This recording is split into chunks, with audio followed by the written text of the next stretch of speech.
Good one. It's good to be here. Good. Let's bring you the very first story, and that has to do with the traders of the new Kjetia Market after a fire incident there. Well, they are asking for the managing director and the board chairman of the facility to be dismissed. Region, because traders at the new Kjetia Market have called for the dismissal of the managing director and the board chairman of the facility following the recent fire incident that occurred at the market. The traders are blaming them for not addressing some structural integrity issues they raised over the years. Now, the part of the market that was not affected by the fire outbreak has, however, been reopened for business following the announcement by the Vice President, Dr. Baumia. Ashanti Regional Correspondent Fatin Aminu Ibrahim has been monitoring that story. We'll go to her now to give us more details from that story. Fatih. The market has indeed been open for business following the announcement by the Vice President when he visited this facility to inspect the severity of the fire incident that destroyed dozens of shops here at the market. Although business is currently going on as usual, the leaders of this facility have some demands they want authorities to critically look at. Some of the demands are that we say we will still stand by that the managing director and the board chairman should go because they supervise this mess. Suffice to say that, okay, the fire was caused by a trader. Accepted. Fine, let's talk about that if that was caused. Before the trader caused that fire, the management knew about it. They should have known about it. They have CCTV cameras around, they have security personnel around, they have a safety team around who should be going around every day to inspect. Really, to be frank, when we were giving the shop, we were giving a letting out policy. Management has a right to walk to my shop this morning, tell me they want to do an inspection. They have that right. And we signed to that letting out policy. They have to walk into my shop, do whatever inspection they need to inspect. Whatever thing I'm not supposed to have in my shop, they take it out. They have that right. Have they ever done that? It's a no. Now that they've not done that, the fire came. The fire, I made a fire. It was in only one shop. If you had responded to the fire as early as possible, in that effective manner that you were supposed to respond to the fire, you wouldn't have gotten over 54 shops burnt. After all, we've had fire in this market, it was only one shop. The response at that time was so quick that it's only remained in that particular shop. It didn't spread to other places. But for now, for this one, it is management sat down, they didn't care about anything, and then here we are. So the managing director and the board chairman should go. They were elected long ago. Number two, for compensation for our affected traders, we will demand for that. If they don't give it to us, they should prepare for a class action. We will go the full haul with that. The traders also want management of the facility to provide a place for the affected victims to operate while they work towards reconstruction of the affected area. The Kumasi City Market Traders Union has also been addressing the press on the recent developments. Kumasi City Market Traders Union will continue to pursue this genuine cause for its members until we achieve our objective of fair representation and the advancement of the plight of the ordinary traders at the management level of the markets. We are by this release entreating all traders, especially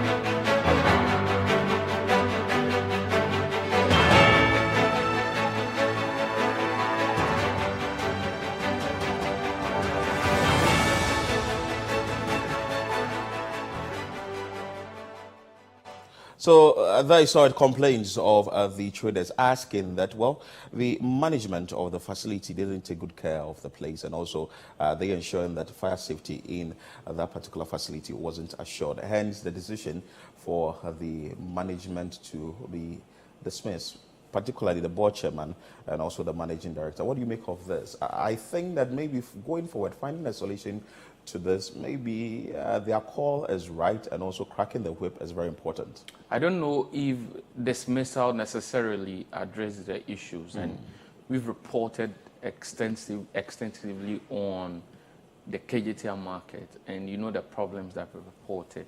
So I won't be far from right when I say that there's a systemic problem at the Kjetia market that ought to be addressed. Even before this fire incident, we report of flooding issues, a host of other issues. So I don't think that dismissal in itself may be the answer, but that does not negate the quest for the managing director and then the board chair to leave. And that is why I think that we might have missed a step in there. Remember when this matter happened, Rexec went to the ground and says, we need to close the place for 3 days for investigations. Later they came back and said, no, we think that we need to close it for 1 week. There were protests. And then the vice president goes and the vice president says, oh, the Ghana National Fire Service has explained to me what is happening. They say a woman was cooking and that's why we had a fire. So we can open, hooray. But I think that is a problem. Because you see, if fire guts a room, depending on how good your fire safety mechanisms are, and depending on how swift you act, you can prevent the fire from extending to other rooms. Places, yes. Now, we have the Ghana National Fire Service speaking to Umar Sandamadu on Eyewitness News, clearly saying that we identified some lapses, we informed management of the market, they promised to fix it, for which reason we have not even renewed their certificate. There's a lapse in the fire safety protocols at the Kjetia Market. So if there's a fire that is primarily caused by a woman cooking, have we ascertained to what extent the lapses in the Kjetia Market have contributed to the damage that we have seen? Because you see, there are degrees of causation. So somebody can do something, but another act may escalate it. And we are being told that a committee will be formed.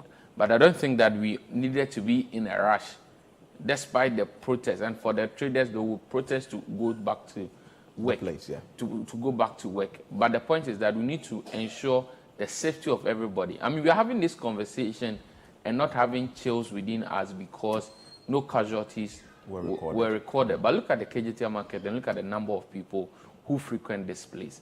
So we've gone past this now. I think that that's a great step that we missed, taking time to identify the degree of causes. The woman was cooking, it caused it. What did our sprinklers do? Did our alarm system work? The various other safety mechanisms that we have in place, did it actually work? We've not ascertained that. But we are told that a committee will be formed. I hope that the committee will primarily look at the cause in extensive and look at the various chains of causes and tell us what happened here, what happened there, why this failed, why that failed. And beyond that, I've already established that from our report, it is clear that the Kjetia Market has a systemic problem. So this probe should also go into the various problems the Kjetia Market have been having. I think from the traders' point of view, where they're also asking that management should be sanctioned for this is as a result, that maybe if you have these traders in there and you are managing the place, you should in a way warn whoever is working in there that we don't do this here, we don't do that there. Because cooking in a facility, maybe by any chance you're using gas or something, there could be an explosion, there could be something that can happen. But if there is strict enforcement on the part of management, I think this could have been controlled. Fair enough. What if the fire had come from elsewhere? What if the fire had been started as a result of a fault with an electrical appliance? That electrical appliance would have been allowed to be used. But if all the other things that are supposed to exist, fire extinguishers, sprinklers, alarm, all these things do not work in a coordinated manner to make sure that you're able to control the fire, then at the end of the day, what are you talking about? So I'm not ruling out the point that perhaps sacking the board director and also the managing director may or may not solve the problem. What I'm saying is that we need to have facts and evidence that should direct our action. And that will be an independent, impartial probe into this. And look at all the problems together with the current issue that we are facing at the moment.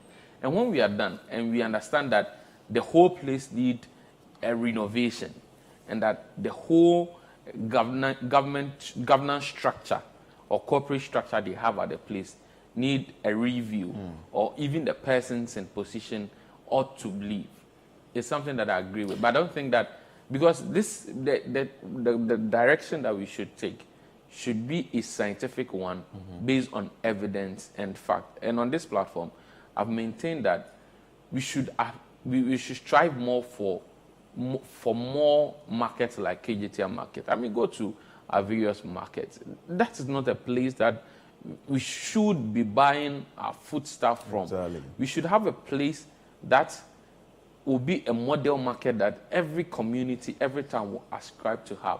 But we cannot reach there when the one that we have, it's not well maintained. It's not well maintained. Thank you very much. Every now and then there are issues with flooding, if not flooding, issue with fire, if not fire, issue with metering system. So we of course, I think this is an opportunity in every circumstance. You get that opportunity, even though it's a misfortune, it's an opportunity for us to seize. Well, we will see what the authorities will do about it, and I'm sure still investigations are underway, though the Vice President has stated that it's as a result of a woman who was cooking there. But the Ghana National Fire Service seems to have a lot of work when it comes to fires at the various marketplaces. Away from that story, let's bring you the story where the High Court in Accra has jailed 5 members of the Western Togoland separatist group. Let's bring you that insight. High Court in Accra has jailed 5 members of the Western Togoland separatist group. The group attacked 2 police stations, freed inmates, and also stole ammunitions and shot a police officer and furtherance of their course to succeed parts of the Volta and Oti regions from Ghana. Now, the 5 were handed the maximum sentence in line with charges relating to the association with prohibited organization. We have more on this report. This is the first conviction to be secured by the state, in line with prosecutions relating to the activities of the Western Togoland Restoration Front. The group is an offshoot of the Homeland Study Group Foundation, formed by late Charles Kudoji, also known as Papa V. The group since 2017 has been engaged in a series of activities aimed at breaking away parts of the Volta and Oti regions from Ghana. The group claimed that the referendum to join British Togoland to Ghana was not lawful, hence the move. At the height of their activities, an anthem and currencies linked to the new state proponents were seeking to create went viral. God bless dear Western Togoland, liberty for our motherland. We promise to hold in highest esteem, get united as a great nation. Police have since 2017 made series of arrests of persons involved with the group. In 2017, the leader of the group and 7 others were arrested for attempting to declare parts of Ghana independent. 21 members were also arrested in 2019 for unlawful assembly at the premises of Good FM in the whole municipality. Some members were also arrested when the group was purported to have declared independence from Ghana, erecting their flags at some state institutions, including the Volta Regional Coordinating Council. A military operation also led to the arrest of a militia group linked to the group. Papavi at some point had cautioned against the arrest of his members. I am telling to the government of Ghana that what has started happening, it is not the right thing.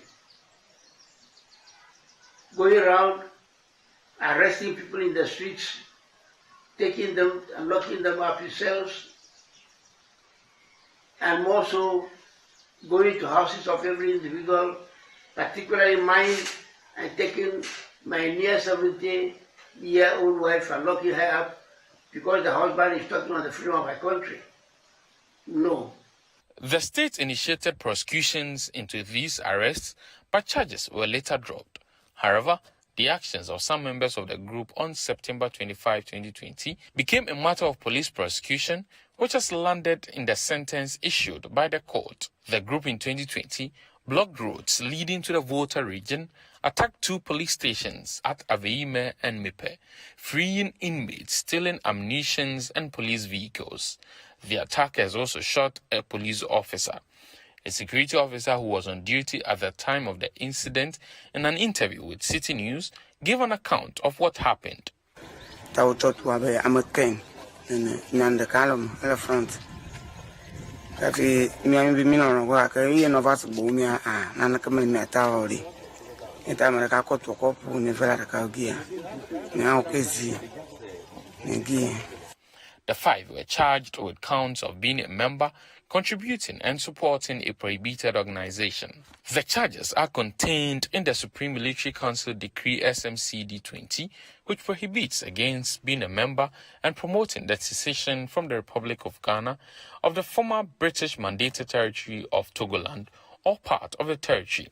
After more than a year of trial, the court on March 17 found the accused persons guilty for the counts charged. The sentencing was, however, deferred to Tuesday, March 21. Prior to the sentencing, counsel for the convicts in his mitigating argument urged the court to consider the fact that the convicts have been in custody for more than 2 years for the entire duration of the trial, the fact that they are first-time offenders and also are of youthful age. None of the 5 are more than 35 years.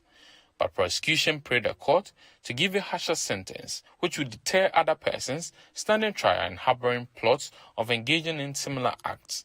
The state attorneys argued that the actions of the accused were premeditated, considering the circumstances of the crime. The judge then sentenced the 5 persons to 5 years imprisonment each in hard labor. The judge, however, noted that the maximum sentence of custodial sentence of 5 years was handed to the convicts in order to deter others contemplating of engaging in similar acts. So Charles Kujoji, known as Papavi, was the leader of this secessionist group. But Hansen, you were in court yesterday, and this issue unfolded for, I think, 2017. Can you give us some background of how all this started and what really the issue is, what they demanded, what they wanted as a result of forming this separatist or this secessionist group? So the issue about this secessionist group, of course, dates as far beyond even 2017. I mean, during the period when there was the referendum to join now Volta region to then Gold Coast to make Ghana.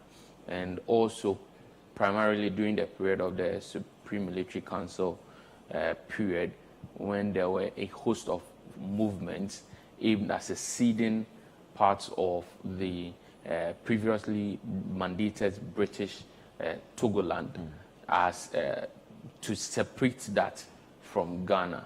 And these people had argued that they didn't regard the referendum and that they needed to be a nation of their own, or at least be given another opportunity to decide where they want to be. So the particular act that was used to prosecute these 5 persons was specifically made was the SMCD Decree 20, which was specifically made for groups that made campaigns towards seceding parts that used to be known as the British Togoland from Ghana.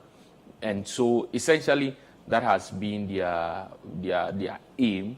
And of course, the government of Ghana has also maintained that it has the right to defend its territory, because the Ghana as the government has it is the Ghana including Volta region. Okay. So any form of attempt to secede parts of Volta region from Ghana would definitely be an attack on the sovereignty of Ghana and the territorial sovereignty of Ghana.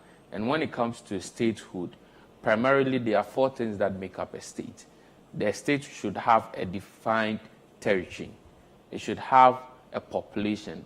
It should have a government. It should have the ability to enter into relations with other states. Now, if a great principle with statehood has to do with recognition. Now, for another state to see you as a state is when you have these 4 things that I've mentioned. So if you have persons undermining your territory, which is part of the reasons a lot of organizations and states see you as a state in the international space, then you have to be concerned. the judge has said that this is to act as a deterrence to other persons contemplating of similar acts. We hope that this may act as a deterrent, because of course it is one Ghana that we have, and we need to cherish it as a people. That's a great one there, and of course it's a one Ghana that we need to cherish. Away from that, and the Speaker of Parliament, Alban Bagbin, has assured the family of the late former MP for Old Tafo, Dr. Anthony Osei Akoto, of the House's support in this time of their pains. Let's bring you that insert. Now, the Speaker of Parliament, Alban Bagbin, has assured the family of the late former Member of Parliament for Old Tafo, Dr. Anthony Akoto, of the House's support to assuage their pain. The lawmaker died on Monday. He was the Member of Parliament for Old Tafo constituency for 16 years and the Minister of Monitoring and Evaluation during President Nana Addo Dankwa Akufo-Addo's first term from 2017 to 2021. Now, Speaker of Parliament Alban Bagbin paid a tribute to the late MP before the commencement of proceedings on Tuesday. Let's go to Parliament and speak to my colleague Ni Ayeko Okai to give us more details. Ni. Before the start of proceedings on Tuesday, the Speaker of Parliament Alban Bagbin eulogized the late former Member of Parliament for Old Tafo, Dr. Anthony Akoto, and assured the family of Parliament's support. One of our former members of Parliament. He was a very illustrious member, very effective, very well respected, a very true gentleman. He told the former member of Parliament, Honorable Dr. Osei Akoto, who was not just a member of Parliament, but was also appointed a Deputy Minister of Finance and Economy, and later he became a Minister of State at the Ministry of Finance and Economy, and he really distinguished himself both the ministry and the Parliament of Ghana. Before even joining politics, he was a known face, very active civil society leader who play our role and do all we can to assuage the pain of such a shock, not only to them but to the whole nation. Contributing to a statement on the floor of Parliament to mark the International Day of Forest by the Deputy Minister for Lands and Natural Resources, Benito Usubio, the Member of Parliament for Tamale North, who also doubles as a member of the Lands and Forestry Committee of Parliament, Alhassan Suyini, appealed to President Akufo-Addo to direct the Minister for Finance, Ken Ofori-Atta, to release funds for the payment of allowances due beneficiaries of the Youth in Afforestation Program, and also urged the government to support the Greater Accra Regional Minister, Henry Kwote, in his plans to protect the Sakumo Ramsar site. I also will appeal to His Excellency the President to, through the Minister of Finance, assist the Forestry Commission to pay the arrears of men and women who have committed themselves to supporting the nation through the afforestation program, the government's afforestation program. They have committed themselves, they have spent sleepless nights, sometimes in the sun, planting trees and nurturing these trees. And for many months, they have gone unpaid. Mr. Speaker, I hope that the President on this day will direct that these arrears be paid to these men and women who have dedicated themselves to supporting us plant trees across the country. That is the second request, Mr. Speaker. The third request, Mr. Speaker, is that I hope that the government again will support the Minister for Greater Accra in his determined effort to protect our Ramsar sites. Mr. Speaker, when the Minister declared the war against encroachment on Ramsar sites, it received popular support from the people of Ghana. Unfortunately, the fire that the minister began with seemed to be quenching. And the reports that we are getting don't seem to give government or put government in very good light. So I pray that the Minister of Lands and Forestry, together with the President, will support the Greater Accra Minister to ensure that our Ramsey sites are indeed protected. Reporting from Parliament, my name is Ni Aikwe Okan. So we here on CNR Extra, we commiserate with the family of the former MP of Volta, Dr. Anthony Akoto Essay, and the constituents. But Hansi, what briefly can you say about this noble man? I mean, his track record is known in public life by a number of people. What we've heard, and we, of course, may not have experienced him that much in his younger age. But what I saw him when he became the former monitoring and evaluation minister. So, but what we've heard is that he's one of the very good men in politics. You rarely hear some of these things coming from both sides. That this is someone who, on various political divides, is treated as one of the good men that we have in the space. It's a sad one that we've had to lose him at this time. I remember when he decided that he was not going to contest the Volta for seat, the executives at the time came out. They said they were pained by the decision. They thought that he still had a lot to offer. And that tells you the kind of man he was, because and there's somebody who had been in Parliament for 16 years, serving in a constituency that arguably we can say was a safe haven for him, and that he can win at any point in time, but decides to put it aside and then go on retirement and politics. He's paid his dues. May he rest in perfect peace. You're still watching CNR Extra here on CCTV. Still to come. Former board chair of the Ghana Revenue Authority, Professor Stephen Adai, attributes current economic challenges to excessive borrowing.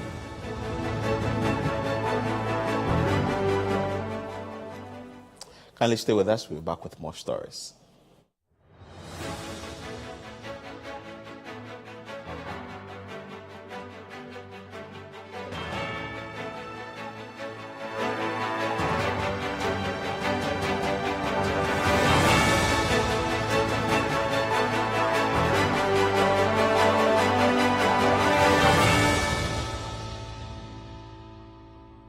Titans are in the house, but somebody's got to go on eviction night.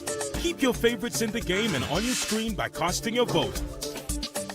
Your total number of votes is based on your subscription package. The higher your DSTV package is, the more votes you get for the season. And the same goes for GoTV. Higher packages have better chances of keeping your faves in the game. Upgrade your package to get more votes and keep your favorite housemates safe from eviction. Voting starts every Monday night and closes every Thursday evening. You can vote on the My DSTV or My GoTV app, on the Mobi site, or on the website. Be part of the conversation on our socials. Big Brother Titans, rated 18. Proudly sponsored by Bamboo and Flutterwave.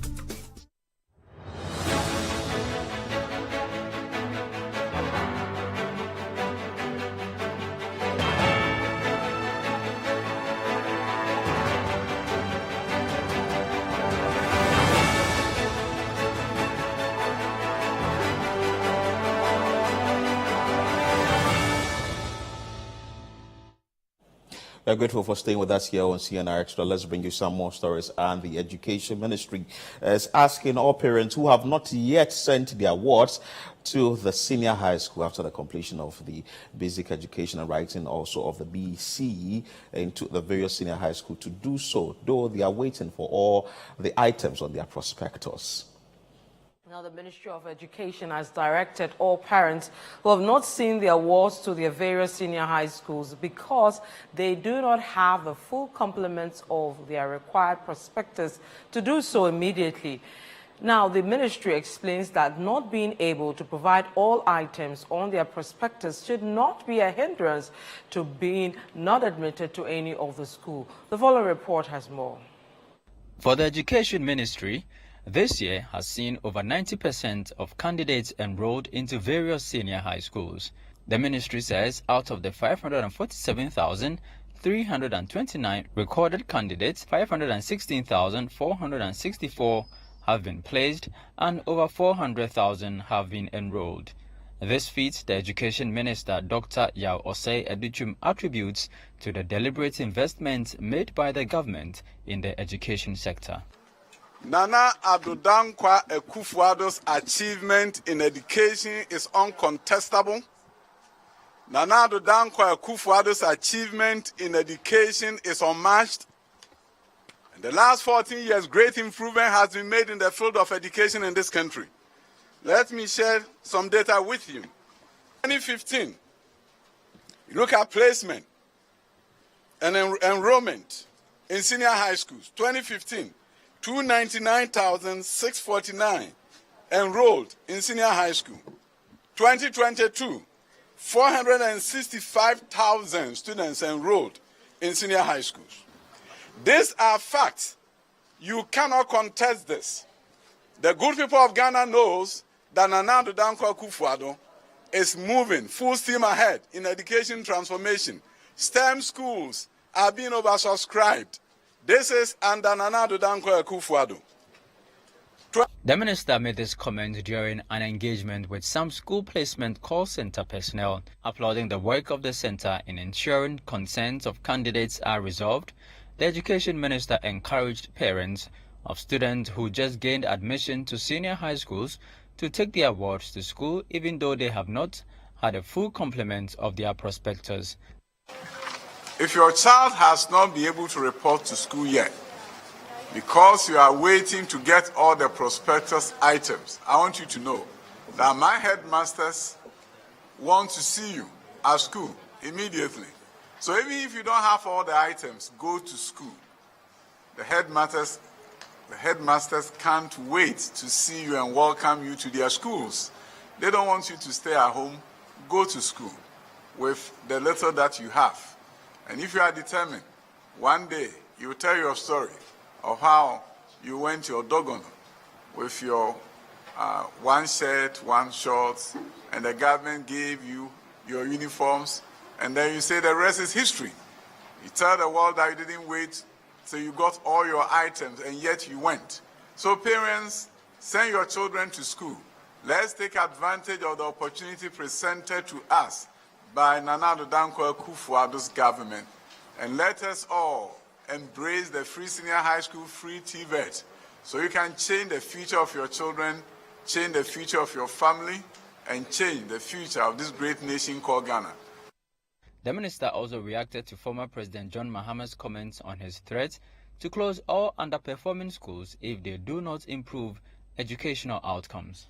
Some time ago, a certain president famously made a statement that you have not been a president before. You can't question him, you can't engage him. But this same person, now a former president, is trying to engage me, a minister, and I've never been a president before. So I really don't understand why I'm being engaged. So my name has popped up in the media these days. But I want to tell you one thing. Records are sacred. Anybody want to contest it, check your data, come back and tell us who has done better in education in this country. Nana Addo Dankwa Akufo-Addo record is unmatched. So if anybody wants to engage me as the Minister for Education, I don't have any record of my own. I have the record of Nana Addo Dankwa Akufo-Addo, and the last 14 years is unmatched. So Dr. Yao Osei Educhum, who is the Education Minister, is asking parents not to keep their awards home if they've not got all the items on their prospectus. And just to check things on the prospectus, you need to get a tracksuit, African print. If it's a male student, you have to get a pair of white trousers. You need to get one khaki, one shirt, school clothes, Asiads. You need to get what we were talking about. You need to get the cutlass, the hoe, and all that. But I think that the school needs these things. And if you don't get these things into the school, it may be a little difficult for the day-to-day running of the institution. What do you make of it? As a people, we put in our constitution that we should have a progressively free senior high school. The thinking behind that is that we want to remove away the barriers of funding. Now we have a government that comes in and says, introducing the free senior high school policy. I mean, even though this policy have been criticized for some quarters, what they deem for its poor implementation, for others, for the many challenges that has come with, there's that general understanding that the free senior high school has been helpful, and even the IMF has alluded to that fact when questioned on whether or not free SHS would be tagged, and they said it's an essential policy that should be maintained. Now, if we have removed that funding, why should we let parents' inability to purchase some of these things be a bar to students going to school? And what I understand from the minister, in my own thinking, is that when you get your essentials, now what are your essentials? Of course, you need clothes. And we know how a senior high school operates, particularly if you're a border. You mostly need 1 or 2 shirts and perhaps a knicker that you'll be wearing when you are not in class. And then you'll be given a uniform, 1 or 2, together, a complete set of uniforms. So you get your 2 shirts, you get your uniform, you get your sandals, your footwear that you are going to use. And then if that is what you can afford, if that is what your parents can afford, you shouldn't wait and get all the other things. But do you know how some of us behave? For instance, this directive or this has been said, and you'd have maybe 100 parents who are supposed to take their awards to these various senior high schools. Well, the minister has given his statement that, well, you can just exempt some of the things. Philip, do you know the advantage people will take? Parents love the awards. No parent who can genuinely afford wouldn't buy. Would take advantage of this and not buy, because most of the things that are there are personal effects. Most of the things. So like the colors and even the colors is a personal effect. Okay. I mean, I don't know which school you went to. By my school, we had what we called manual. I went to Sweden School of Business. I went to St. James. We have what we call the manuals. The manuals basically is they give you a portion, and then that is where some people got to read for the first time. You use the colors for yourself. You don't give the colors to anybody. All the things that are on the prospectus, to a large extent, are personal effects. So if a parent can genuinely purchase them, I don't think that any parent at all would base on this and say that we won't buy it for our awards. But what I think the ministry and the government by extension is seeking to do is to make sure that the children can be in school and be learning. And for some of us, so by extension, if these items are not brought on the prospectus going forward, are the parents expected or obliged to bring them? Yes, I mean, there are visiting times. So talk about obliged. I'm sure the school will employ upon them to try as much as possible to bring them. And I mean, for some of us, we will always go for the point that let's try as much as possible to open up to the schools, to those that we can, to as many as we can. Because for a lot of people, education has been the single most important thing that has changed their fortunes around, that have given them an opportunity to sit with other people. Otherwise, they won't get an opportunity. Education is key. Well, let's hope and see how this is going to turn out in the various institutions now that the education minister has said that, well, you can take your award to school if you've not even gotten all the items on the prospectus. I know parents who also take advantage of this and ensure that the awards are in the various senior high schools. Away from that, and let's go to another big issue that has been making rounds about the economy. And former board chair of the Ghana Revenue Authority, Professor Stephen Adai, attributes current economic challenges or crisis to excessive borrowing. Now, the former board chairman of the Ghana Revenue Authority, Professor Stephen Adai, has blamed the Akufo-Addo-led government for excessive borrowing, which he says is the cause of the country's current economic crisis. According to him, although the emergence of COVID-19 and the Russia-Ukraine war may have affected Ghana's economy, the fundamental mistake the government made was to have borrowed beyond its capacity to pay back. We go to the Ashanti region where our Middle Belt chief has more. The government of Ghana is racing against time to get the International Monetary Fund (IMF) bailout sealed by the end of March 2023. While IMF and government officials have on many occasions attributed Ghana's economic crisis to the impact of COVID-19 and the Russia-Ukraine war, former board chair of the Ghana Revenue Authority, Professor Stephen Adair, says it is largely as a result of the excessive borrowing. He's thus called on government to accept responsibility and work to change the fortunes of the country. The reality is that I think the biggest mistake they made is that they borrowed beyond our capacity to service it. And whether you are a country or an individual, if you borrow beyond your capacity, you'll be in trouble. Of course, COVID came in and Ukraine, but the reason why things got worse was because of this underlying mistake that they made, and they must admit it. Of course, if not, they wouldn't be going to the IMF. And I think that as to the way forward, once you are an individual, you get broke and your debtors come after you, it's either insolvency or liquidation. When it comes to the government, it's the renegotiation with your debtors. And the debtors happen to be Ghanaians owing about almost half of it in terms of treasury bills and bonds, and the foreigners. And he's saying that I can't pay. Let us discuss it. And that is what is happening.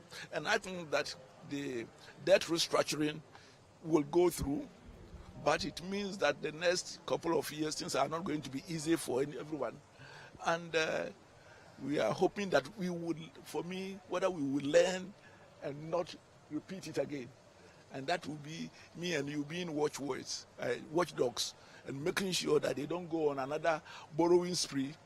And also, the leakage should be reduced, because government after government, the level of corruption and wastage has been too high. So we don't get value for money. And it has been true for as much as I know.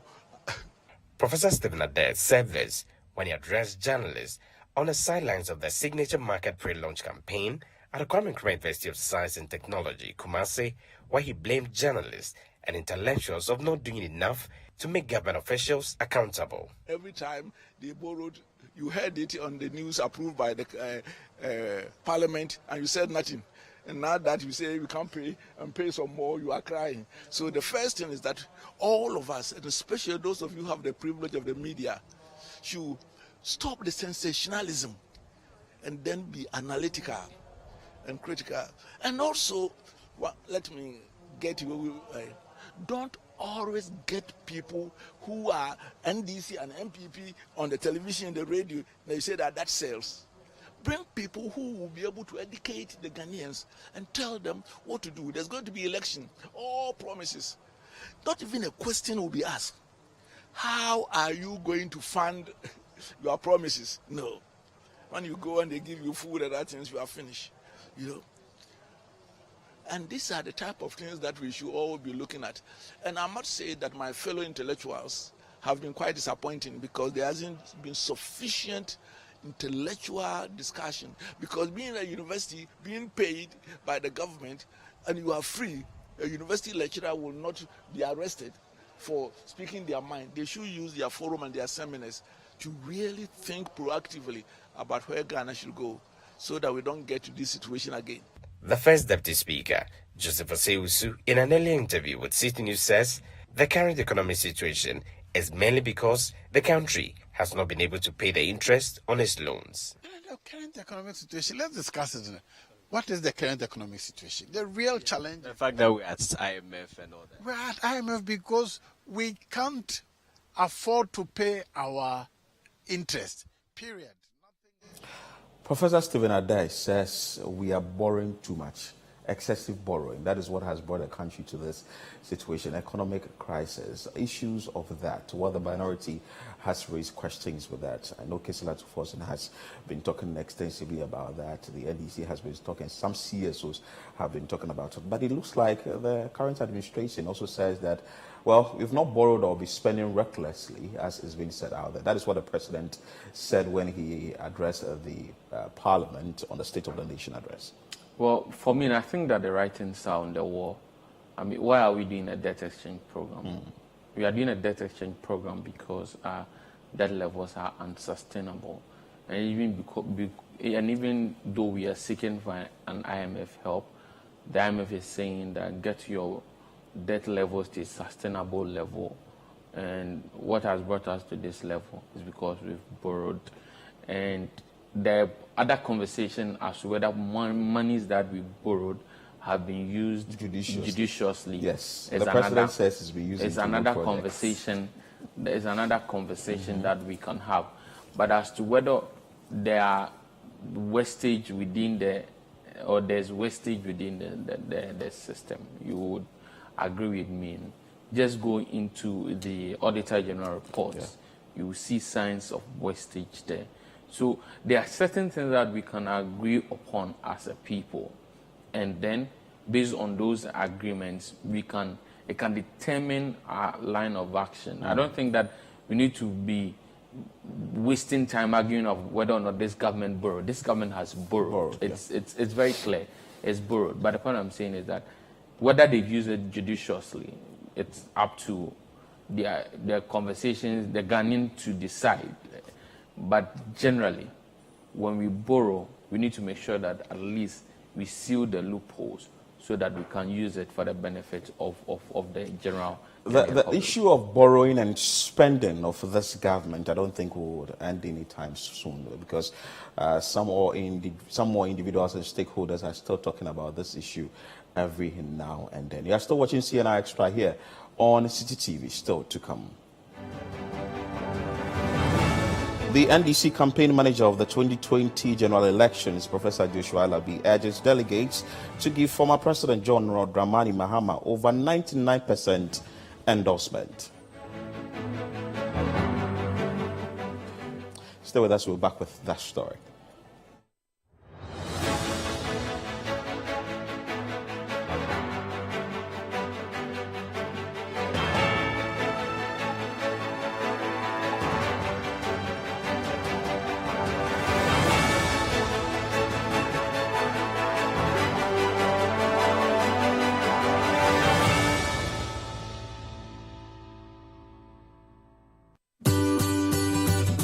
City TV is live on DSTV. Go to channel 363.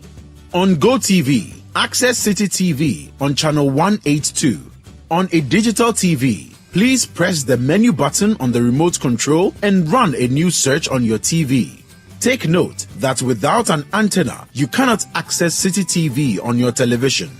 City TV can be accessed on a free-to-air digital box like the GoTV and StarTimes box. City TV, it's your world.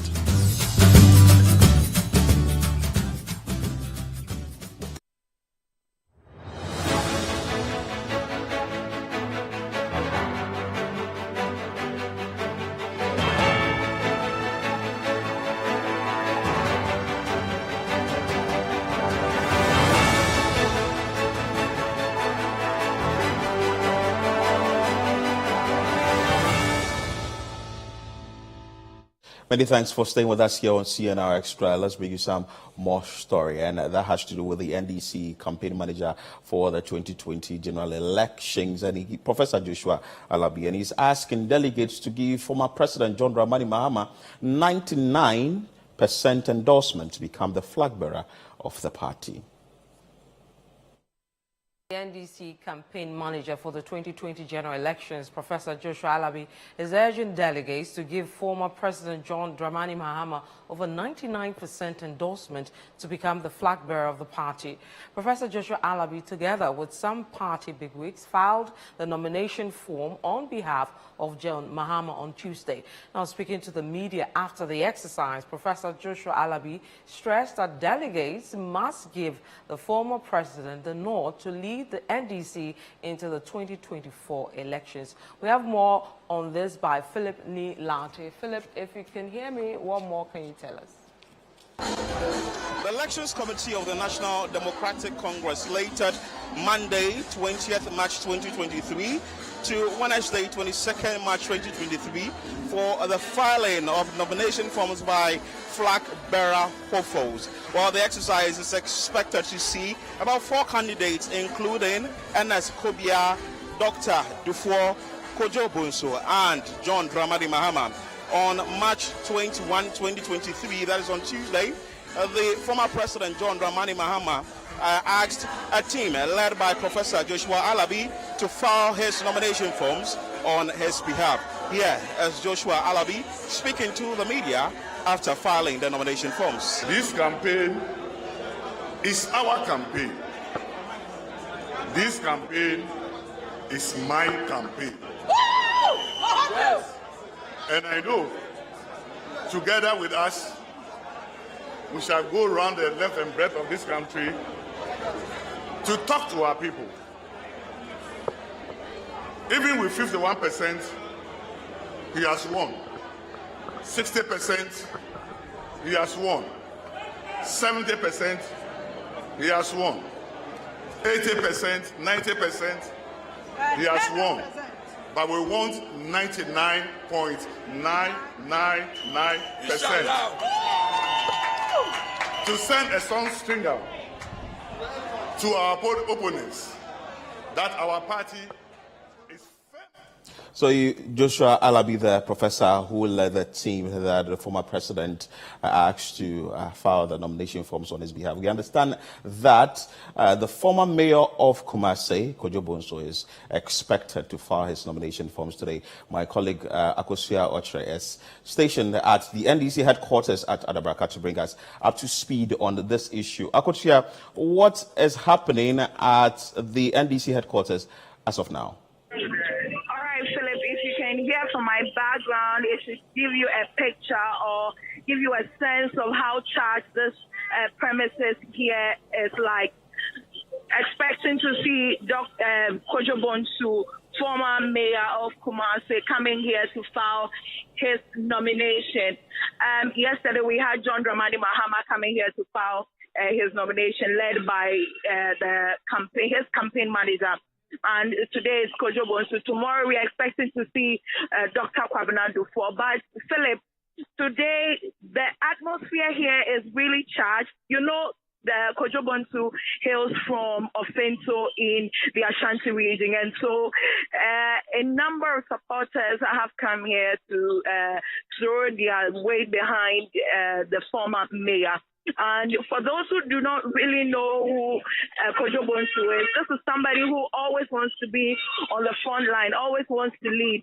If I take you back to 2015, where he contested, 2005 rather, where he contested Kwesi Nyantakyi to take the position as president of the Ghana Football Association. He was really bent on leading the Football Association, but rather lost that election to Kwesi Nyantakyi. And so from that time to 2015, where he was appointed by John Dramani Mahama, who was then the president, to be the mayor of Kumasi.